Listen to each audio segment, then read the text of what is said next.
Hello viewers, आप सबका खुशामदीद और भलीकार है सिंधी रजड़े में। आज मैं आपके साथ पपैया की शेक की रेसिपी शेयर करने वाली हूँ, जिसमें मैंने ये पपैया लिया है। उसको अब मैं कटिंग करके और आधा यूज़ करूँगी। इसमें मैं हाफ केजी पपैया इस्तेमाल करूँगी।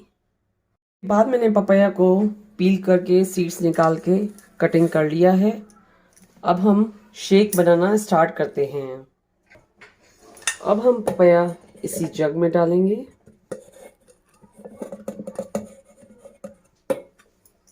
उसके बाद हम इसमें हाफ लीटर दूध डालेंगे। उसके बाद 2 टेबल स्पून कंडेंस मिल्क हम इसमें डालेंगे।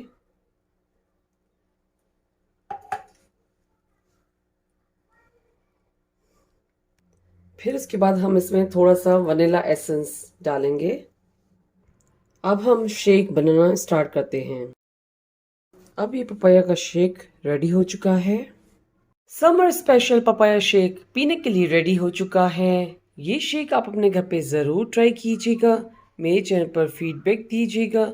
मेरे चैनल पर सब्सक्राइब का बटन, बेल आइकॉन का बटन ज़रूर क्लिक कीजिए और ये शेक अपनों के साथ शेयर करना नहीं भूलिएगा।